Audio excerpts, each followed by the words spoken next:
समाज या देश की तरक्की में उसका हर नागरिक अपना किरदार निभा सकता है, फिर चाहे वो मर्द हो, औरत हो या फिर ट्रांसजेंडर। एक संजीदा समाज में सभी को बाइज्जत तरीके से जिंदगी गुजारने का हक हासिल होता है, लेकिन एक लंबे वक्त से ट्रांसजेंडर तबके के लोगों के साथ उनके जिस्म, बोलचाल या कुछ और वजूहात के बिना पर तफरीक बरती जा रही थी, जिसकी वजह से इस तबके के लोगों को बहुत परेशानी का सामना करना पड़ा। ट्रांसजेंडर आमतौर पर ऐसे अफराद को कहते हैं जिनका जिन्स पैदाइश के वक्त तय किए गए जिन्स से मेल नहीं खाता। इनमें ट्रांसमैन, ट्रांसवुमेन, किन्नर या ख्वाजा सरा सब शामिल हैं। ये एक सच्चाई है कि समाज में इन्हें अलग नजरों से देखा गया। लोग इनके साथ बैठने, बात करने, तालीम हासिल करने से भी परहेज करते थे। कुछ जगहों पर इन्हें स्कूल और कॉलेज में दाखिला भी नहीं दिया जाता था। भारत एक वेलफेयर स्टेट है जहां सबको बराबरी के हुकूक हासिल हैं।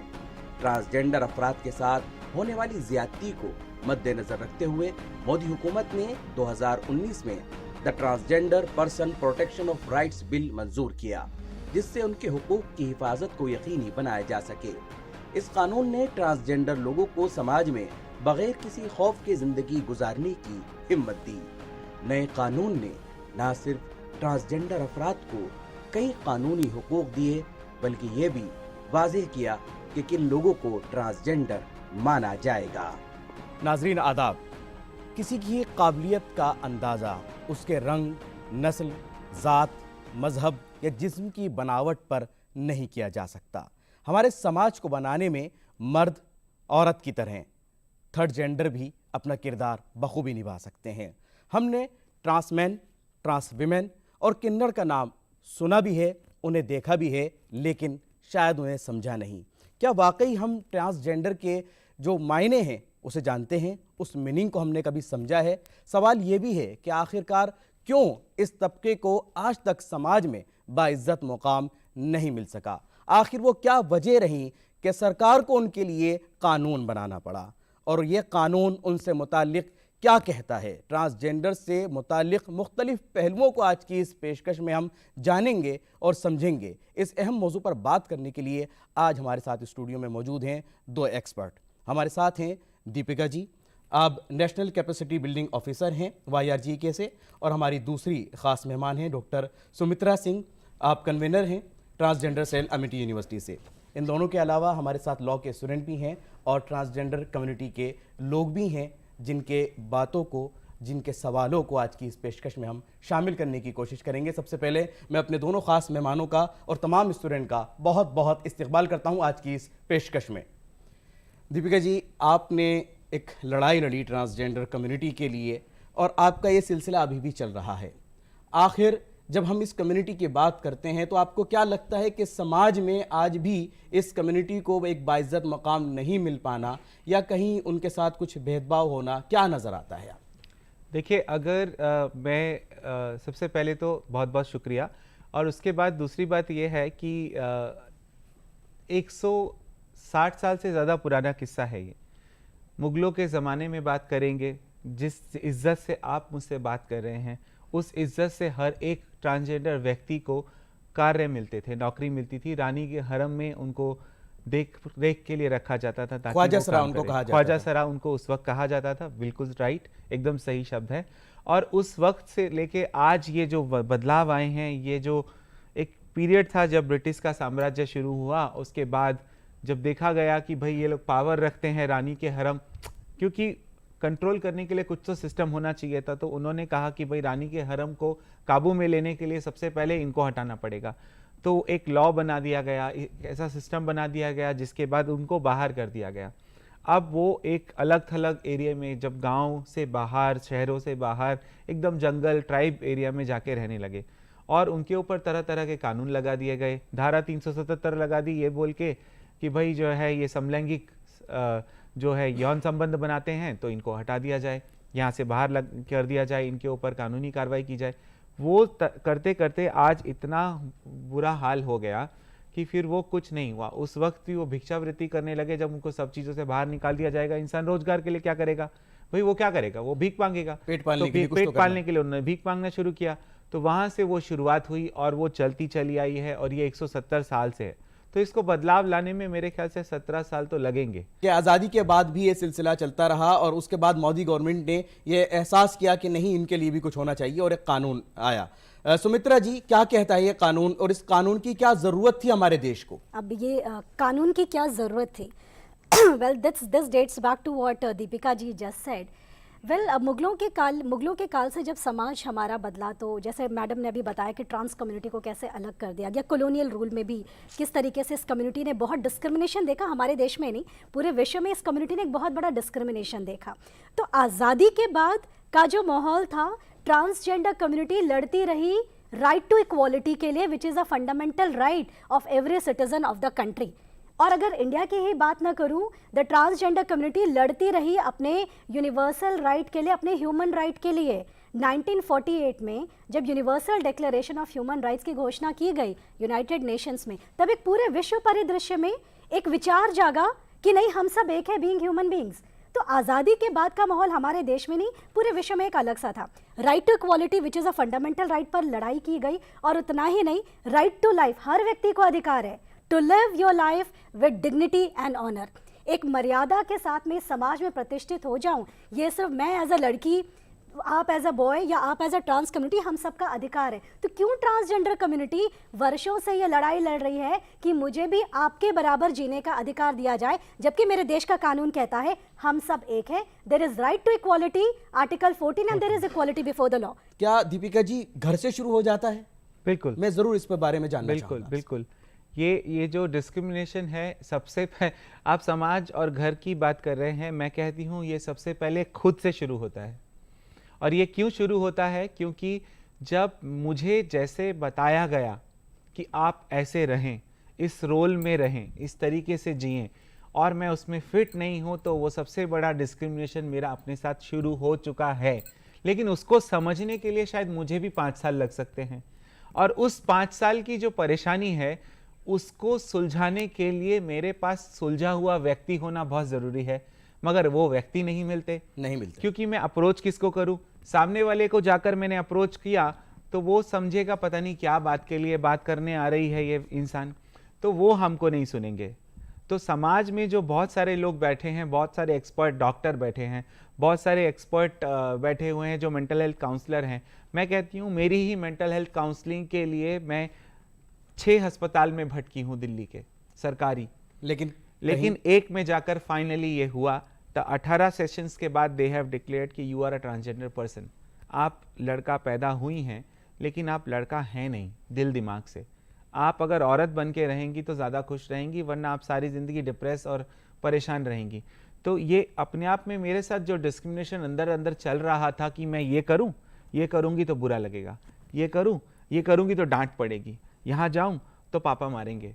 अब ये एक ऐसा दर्द है जिसको देश के हर नागरिक को सुनना चाहिए और समझना चाहिए। शायद हमने इस दास्तान को सुनने की कभी कोशिश नहीं की, हमने सिर्फ उनके हंसते हुए चेहरे देखे, या उनको कहीं पर भीख मांगते हुए देखा, या कहीं लोगों को हंसाते हुए देखा। लेकिन उनके अंदर क्या कुछ चल रहा है, क्या उन्होंने इस टीस को, इस परेशानी को, इस दर्द को किस तरह से झेला है, उसको भी हम समझने की कोशिश करेंगे। और जो आपने बात कही दीपिका जी कि घर से लेकर के जो डिस्क्रिमिनेशन या परेशानियां स्टार्ट होती हैं, उसे आगे हम किस तरह से समझेंगे। हमारे साथ ट्रांस कम्युनिटी के लोग भी हैं। मैं चाहूंगा कि आप भी बताएं कि कहां-कहां आपको परेशानियां पेश आईं और कहां-कहां लोगों ने आपको सताने की कोशिश की, और कब आप कानून के बारे में जाने। मैं चाहूंगा कि माइक दे करके इस सेशन को अब हम शामिल करें। हेलो, मेरा नाम समीरा है। सबसे पहले तो हमारा ये साथ जो शुरू होता है स्कूल में, क्लास में, जब 6ठी क्लास में गई तो वहाँ पे बच्चे मुझे तंग करते थे। इसके चक्कर में मेरी पढ़ाई छूट गई। मैंने 8वीं के बाद स्कूल नहीं गई। फिर मैंने काम सीख लिया सिलाई का और मेकअप का। फिर कहीं हॉस्पिटल में जाएंगे तो वहाँ पे परेशानी होती है, आपकी लाइन कौन सी है, आप कौन सी लाइन में लगेंगे। तो स्कूल में जब ये डिस्क्रिमिनेशन आपके साथ ये परेशानी स्टार्ट हुई, कहीं आपने जाकर के कहने की कोशिश की घर में कि मैं स्कूल जाती हूँ तो मुझे परेशानी होती? मैंने घर पे भी कहा था, तो घर वाले भी इग्नोर कर देते, बोलते छोड़ अब सब ठीक हो जाएगा, कुछ नहीं होता।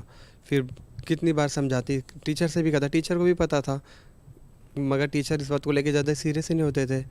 बोलते हैं कि कुछ नहीं, सब ठीक हो जाएगा, जैसा चल रहा चलने दो। कभी टीचर से भी कोई सपोर्ट नहीं मिली? मुझे बाद में पता लगा NGOs के बारे में पहले मैं एनजीओ नहीं चाहती थी, बाद में पता लगा मुझे कि मेरा समाधान कहाँ पे होगा। फिर मैं वहाँ एनजीओ गई, फिर मैं भी परेशान थी, डिप्रेस हो जाती थी। एनजीओ में जाने के बाद फिर मेरा डिप्रेशन दूर हुआ। मैंने देखा कि मेरे से जैसी और भी मेरी फ्रेंड है वहाँ जाती थी तो मेरे को अच्छा फील होता था। फिर मैंने 8वीं के पास पढ़ाई नहीं की, 8वीं पास करके फिर मैंने स्कूल ही छोड़ दिया। स्कूल छोड़ दिया आप? जी। किसी ने नहीं कहा कि स्कूल क्यों छोड़ा आपने? आपके परिवार के लोगों ने किसी ने नहीं चाहा कि आप पढ़ें आगे? नहीं, घर वाले तो चाहते हैं पढ़ाई करें, बट हमारा समाज है वो फिर गली में इसके साथ नहीं खेलना, उसके साथ नहीं खेलना, उसके साथ नहीं जाना, वहाँ क्यों जा रहे हैं आप, उससे बात नहीं करनी। हम सब आदमी का दिमाग तो नहीं साफ़ कर सकते। कुछ लोग हैं जो हमें समझते हैं कि हाँ ये ठीक, जो हमारे नज़दीक आएगा, हमारे साथ उठे बैठेगा, खाएगा पिएगा, वो समझ जाता है कि हाँ हमारी हंसी के पीछे कितनी परेशानी होती है। सारी हमारी जितनी भी बहनें हैं ट्रांस, सबको डिप्रेस होता है, सबको 99% सभी को होता क्या है। आपकी वजह से आपका परिवार भी डिप्रेशन में जाता है? हाँ, भाई ज़्यादा परेशान करते थे कि उसके दोस्त थे ना, उसको बोलते थे। उनको भी ताने दिया जाता है? हाँ, बहन तो समझ जाती हैं, मम्मी पापा और भाई तो बाहर रहते ना, उनको गंदे गंदे कमेंट्स करना, तेरा भाई ऐसा ये उन लड़कियों की तरह एक्टिविटी करता है, वहाँ डांस करता है, उधर जाता है, इधर जाता है। सबसे पहले जो डिस्क्रिमिनेशन हुआ सोसाइटी में ही हुआ, मेरे घर से बाहर निकलते ही चलना, मतलब चाल चलन किसी ने बोल दिया कि लड़कियों की तरह चलता है, देखो बल खाते हुए चलता है, ये है वो, मतलब बैडमिंटन, यहाँ तक कि जो खेल कूद भी होते हैं, बैडमिंटन होता है एक गेम है ना, बैडमिंटन लड़कियों का गेम होता है, लड़कों का गेम नहीं होता। कोई ना कोई ताने कसना, किसी लड़के कसें या फिर आसपास की महिलाएं वो कसें, मतलब कहीं ना कहीं तो आ ही रहे तानों का। और जब हम सोचते हैं कि तानों से बचने के लिए तो फिर कहाँ जाएं, फिर मैंने ज्वाइन करा था इन मैम का एनजीओ, रोहन एनजीओ है, उसमें ज्वाइन करके मैंने काफ़ी कुछ उससे सीखा भी है और अपनी जो भी दिल की जो भी इच्छाएं हैं वो पूरी करी हैं। जैसे कि TG ID कार्ड होता है, उसी से ही मैंने अप्लाई कराया। मतलब थोड़ा क्या होता है वो आई कार्ड? आई कार्ड वो होता है कि एक आपकी पहचान होती है कि आप TG हैं, TG कम्युनिटी से बिलोंग करते हैं। क्या आपको इजीली वो मिल जाता है? आप कहीं भी बनवा सकते हैं उसको आसानी से? हाँ जी, बिल्कुल मिल जाता है, क्योंकि इसमें कोई वो रूल्स एंड रेगुलेशन ज़्यादा नहीं होते। आप अपने आप को हिजड़ा समुदाय मानते हैं तो आप कर सकते हैं। आपको बस एक एफिडेविट और आपका आधार कार्ड जो मेन होता है, ये 2 चीज़ चाहिए होती है। बाकी सब आपकी हेल्प जो कर रहा है वो ऑर्गेनाइजेशन करता है। अगर ऐसा किसी के साथ होता है, बिल्कुल आप पुलिस स्टेशन में जाइए और FIR दर्ज करवाइए। नहीं सुनते अगर पुलिस हाँ, वाले। मैं इसी पॉइंट पे आती हूँ। अगर पुलिस आपका FIR दर्ज नहीं करती है, then you proceed towards a senior officer, SP SSP पे आप जाइए। और अगर वो भी नहीं करते तो आप डायरेक्ट कोर्ट में जाइए।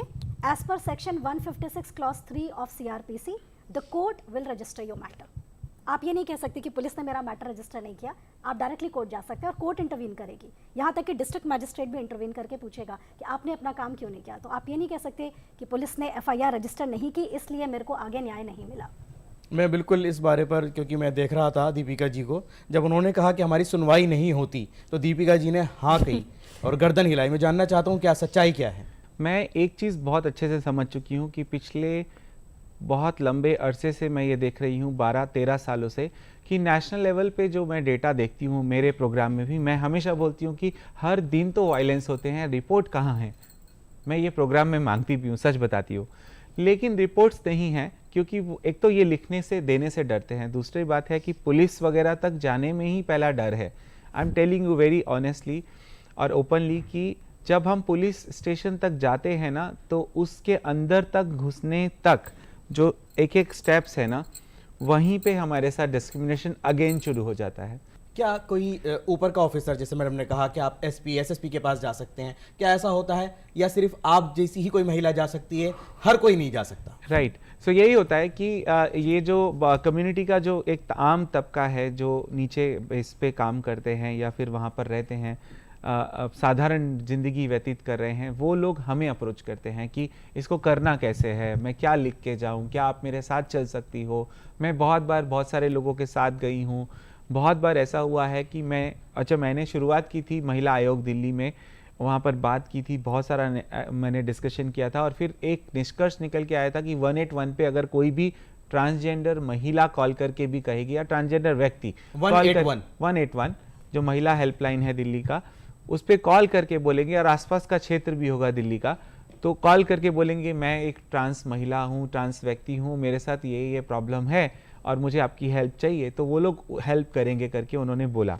और मैंने बहुत सारे केसेस में गई हूँ, वहाँ पर ऑफिस में फिजिकली बैठ के मैंने डिस्कशन किए हैं वकीलों के साथ और उनके मुद्दों के समाधान निकाले हैं। तो ये हद तक हम काम करते हैं। यानी क्योंकि यहाँ ये आप इसको मानते हैं कि यहाँ काम हो रहा है, हो रहा है, और सरकार की जो मंशा थी और सरकार का कानून लाने का एक मकसद था, वो कहीं ना कहीं आपको कामयाब होता हुआ नजर आ रहा है यहाँ बिल्कुल। पर। लेकिन ये इतना लेमन, मतलब कहते हैं ना, एक इतनी सरल भाषा और इस सरल तरीके से नहीं होता है कि एक आम व्यक्ति जाकर उसको अडॉप्ट कर पाए। मतलब वहां तक वो जो डर बैठा हुआ है ना कि ये होगा नहीं करके, इस वजह से वो नहीं कर पाते हैं। और इसका सबसे बड़ा रीज़न ये है कि मैं सच बताऊं तो, क्योंकि कहीं ना कहीं मैं एक बात है कि कम्युनिटी के लोग मुझे माफ़ करें, लेकिन एक ये बात भी है कि पिछले इतने वर्षों से ये भी हुआ है कि मैं एक ट्रांस महिला व्यक्ति हूँ या ट्रांस मैन व्यक्ति हूँ, मगर मेरे आईडी कार्ड में दिखाई ही नहीं पाती पिछले 2 साल से, 10 साल से, 25 साल से।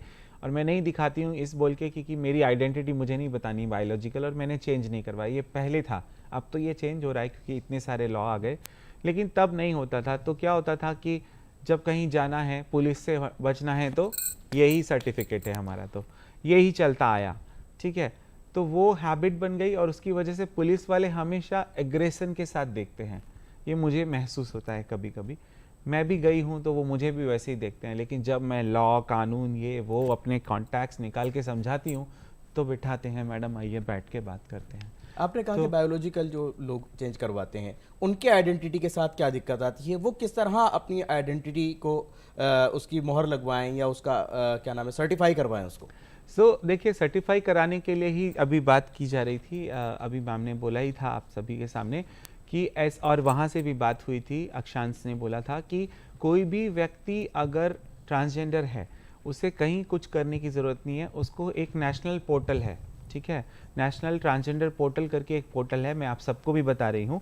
और वो नेशनल ट्रांसजेंडर पोर्टल में जाएंगे, उसमें 6 सेक्शन है। सबसे पहला सेक्शन है ट्रांसजेंडर सर्टिफिकेट एप्लीकेशन।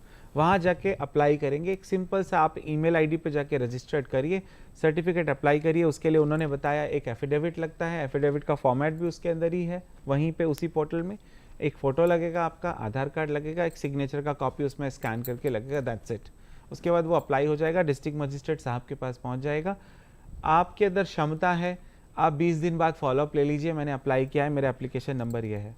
अदरवाइज आप शांत बैठे रहिए, फिर 6 महीने भी लग सकते हैं, 10 महीने भी लग सकते हैं, 8 महीने भी लग सकते हैं। आगे हम चलते हैं तो हेल्थ के इश्यूज बहुत सारे आ जाते हैं, बहुत वहाँ सारे। आप लोग कहाँ खड़े हैं? वहाँ इस कम्युनिटी को क्या कुछ हम राइट्स दे सकें अभी तक? कहाँ हमने उनको फैसिलिटीज दी हैं? देखिए, अगर राइट्स की बात करते हैं हेल्थ को ध्यान में रखते हुए, हेल्थ को मद्देनज़र रखते हुए, तो अभी मैं रिसेंटली बहुत ही, मतलब ये सराहनीय बात है, मैं तो कहूँगी कि एम्स के साथ मैं कनेक्टेड हूँ। एम्स में मैं 2 बैच ट्रेनिंग के दे चुकी हूँ उनके साथ जुड़ के। मैं कोई बहुत एक्सपर्ट नहीं हूँ, डॉक्टरों को ट्रेनिंग देने वाली मैं होती कौन हूँ। मैं तो बस ये सिखाती हूँ ट्रांसजेंडर व्यक्तियों के साथ बात कैसे करनी है, कैसे कैसे ट्रांसजेंडर व्यक्ति आपके अस्पताल में आएंगे। 3 दिन का ट्रेनिंग बैच किया मैंने, एक और बैच होने वाला है। ऐसे ही बाकी क्या प्रॉब्लम्स उनको आती है, हेल्थ प्रॉब्लम्स? उन सब में मैं बता रही हूँ। तो फिर हेल्थ प्रॉब्लम्स ये हैं, ट्रांसजेंडर व्यक्तियों की सर्जरी वो लोग क्वैक्स के पास जाके कर लेते हैं, क्योंकि उनको अपने आप को खूबसूरत दिखाना है, वो जाके कर लेते हैं, प्रॉपर तरीके से होती नहीं है, सही निगरानी में नहीं होती हैं।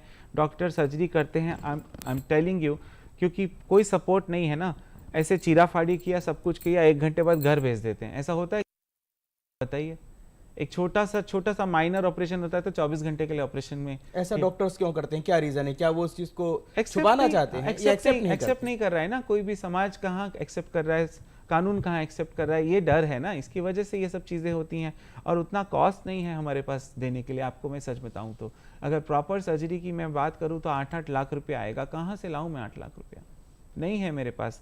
तो वो ऊपर का एक डमी बनाकर दे देते हैं, ठीक है। तो जो कम्युनिटी के लोग इस तरह से सर्जरी करवाने के लिए जाते हैं, उनके लिए आपका क्या संदेश है? किस चीज़ का ध्यान रखें?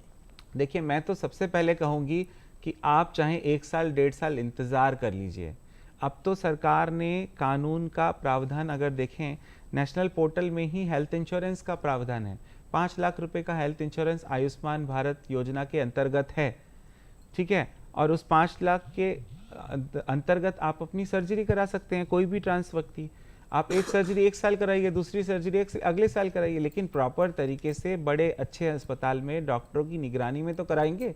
कम से कम मुझे जान के खतरे नहीं है, रिस्क तो नहीं है।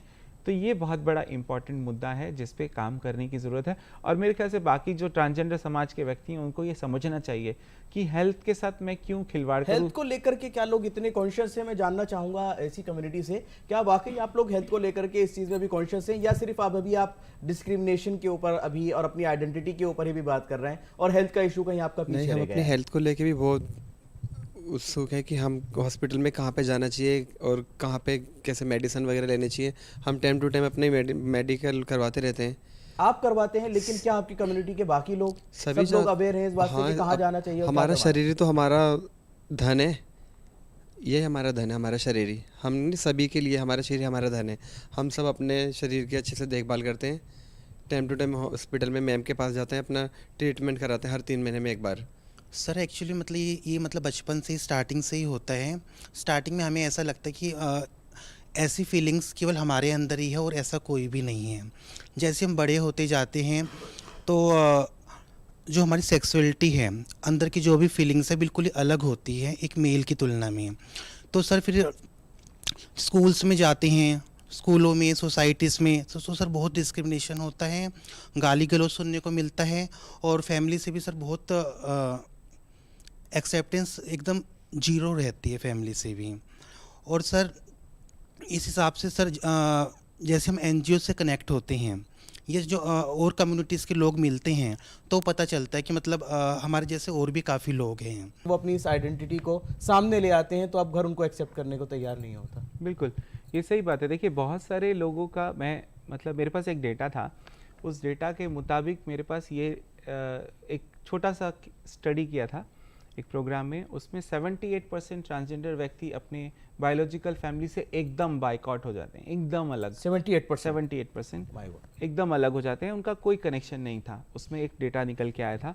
और फिर कुछ हद तक कुछ लोग कनेक्टेड थे, तो वो ऐसे कनेक्टेड थे कि महीने 2 महीने में कभी जाएंगे तो हाय हेलो करके मिल के आ जाएंगे, उससे ज़्यादा नहीं रहेगा। क्योंकि जैसे ही एक्सप्रेस किया कि मैं एक ट्रांस व्यक्ति हूँ तो वो कह देंगे आप रेंटेड घर ले लीजिए, अलग रहिए, हमारे पास आएंगे तो पैंट शर्ट में आना। अब एक ट्रांस महिला, एक मेल बॉडी में पैदा व्यक्ति फीमेल जिंदगी जीना चालू कर चुका है, वो कब तक आपके पास पैंट शर्ट और कुर्ता पहन के आ पाएगा? ये कनेक्शन है, उसके अलावा कनेक्शन नहीं है। क्या आप लोगों का सबका कनेक्शन आपके परिवार से कट चुका है? हाँ जी, सबका कट चुका है। कोई किसी का परिवार का कोई अब जैसे ताल्लुक? मेरे डैडी मरे थे, मैं अपने पापा की मैयत में भी नहीं गई अपने समाज के चक्कर में। फैमिली के पास गए, बातचीत की आपने? मैं अपने पापा को कंधा नहीं दे पाई हमारे समाज के चक्कर में। अब मैं घर से अलग हूँ, ये मेरे साथ मिल के रहते हैं, हम दोनों अपना गुजारा कर लेते हैं। बस हमारा समाज ठीक हो जाए, सब ठीक हो जाएगा। हम तो गॉड गिफ्ट है। बिल्कुल, सुमित्रा जी, दीपिका जी, ये बहुत क्या ही मसला है कि समाज और परिवार एक्सेप्ट नहीं कर रहा है? इनकी भी तो आत्मा हमारी जैसी है। कौन अपने मम्मी पापा को प्यार नहीं करता? सब करते हैं। ये समाज दूर कर देता है हम लोगों को। कुदरत ने उसको इस तरह से पैदा किया, तो क्या उसका आपसे रिश्ता कट गया? क्या आपका ताल्लुक ख़त्म हो गया?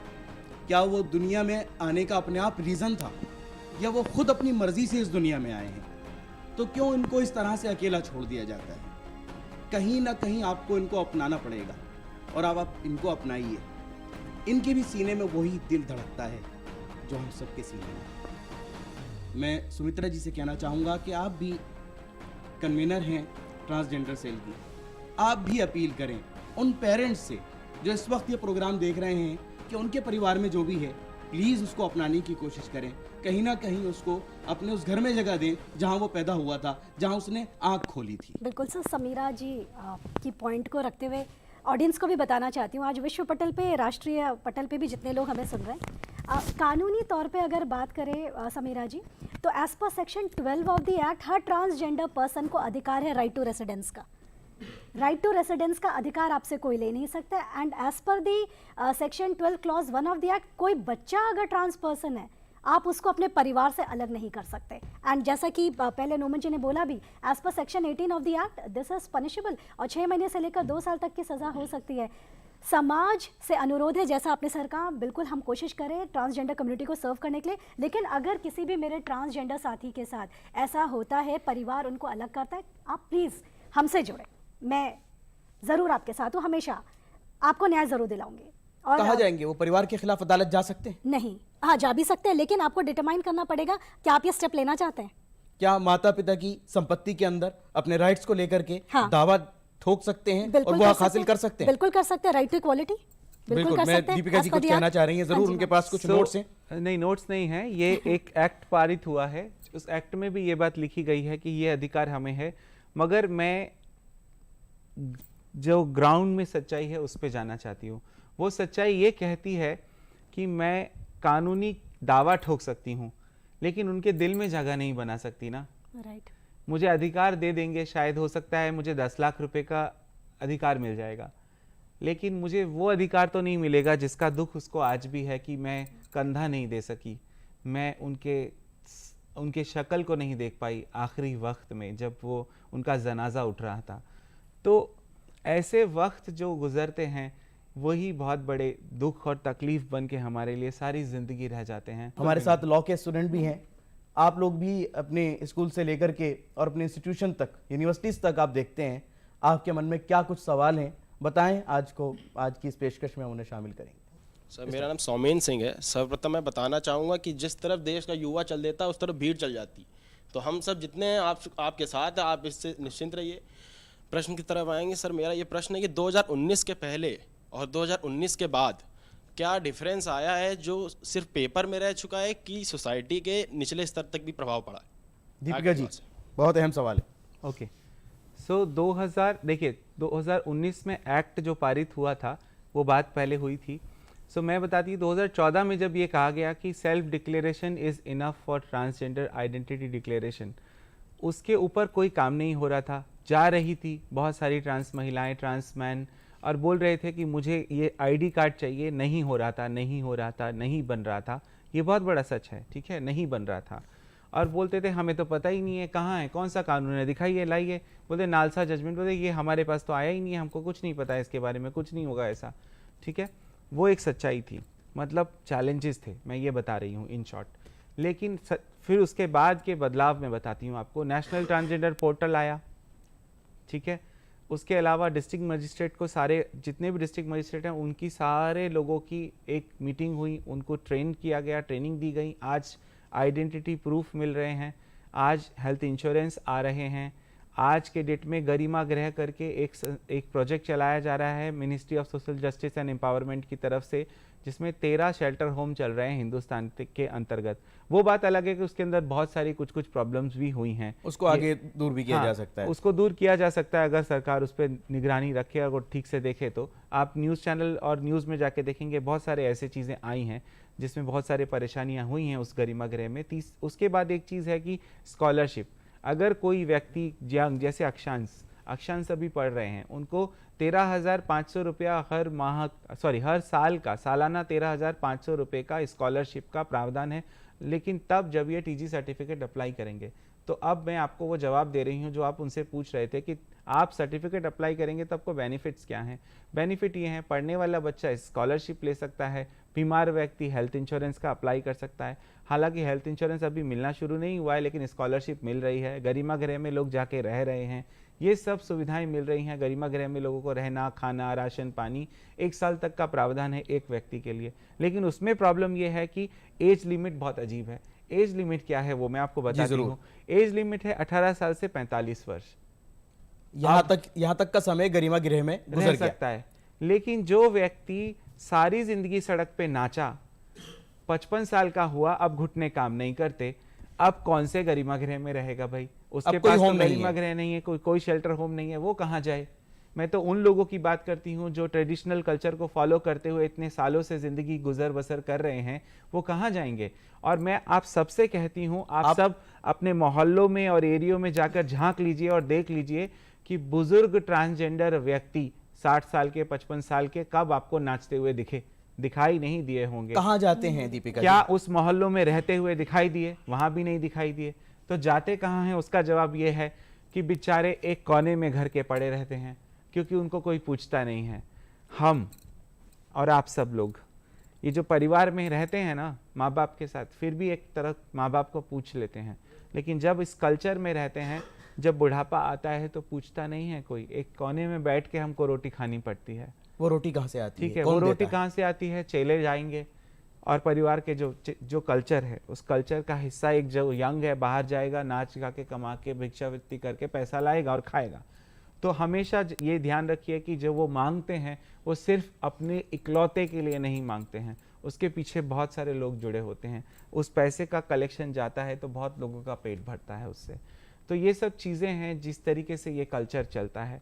तो मैं इसीलिए उस कल्चर को कभी बुरा नहीं कहती, क्योंकि ये बहुत स्ट्रॉन्ग सिस्टम है। मरते दम तक साथ देते हैं, मरते दम तक मरते साथ दम देते तक साथ देते हैं कि जब मरती है मैयत तक उठाने तक साथ देते हैं। सवाल मेरा ये है कि इट्स सेड कि it's a long way ahead, तो अब आपके लिए आगे क्या है? आगे ऐसी कौन सी लड़ाइयाँ हैं जो आपको लड़नी है, या आगे ऐसे कौन से प्रोजेक्ट्स हैं जो आपको लेने हैं? ऐसी कौन सी दिक्कतें हैं? बहुत शॉर्ट में एक बात बोलती हूँ, इंक्लूसिविटी के साथ काम करना है। आज मैं एक एग्जाम्पल, मतलब जो समाज हिंदुस्तान ये एक एग्जाम्पल क्रिएट कर चुका है कि हम ये काम कर सकते हैं, ये हमारी ज़रूरत है, ये हमारी डिमांड है। अब हम बोल रहे हैं कि ये सरकारी अस्पताल है, ये ट्रांसजेंडर की ज़रूरत है, इनको यहीं बिठा दीजिए और यहीं पे इनका काम करिए, यहीं पे इनको सुविधाएं दीजिए। उसका सबसे बड़ा एग्जाम्पल दिल्ली के एम्स में सेंटर ऑफ एक्सीलेंस करके, जिसको मैं बता रही थी कुछ देर पहले, शुरू हो रहा है। वैसे ही होगा और वहाँ ट्रांस अपॉइंट भी होंगे और ट्रांस को सुविधाएं भी दी जाएंगी। इसी तरीके से पूरे देश में मैं चाहती हूँ, बस यही है फ्यूचर, यही है, ताकि जो ज़रूरत है वो पूरी हो जाए, एक आइडेंटिटी हो जाए, आइडेंटिटी के साथ समाज के अंदर उनको एक्सेप्टेंस मिले। जो सहूलत सबके लिए है वो सहूलत उनके लिए भी होनी चाहिए। जो राइट्स आपके और हमारे हम सबके हैं वही राइट्स उनको भी मिलने चाहिए।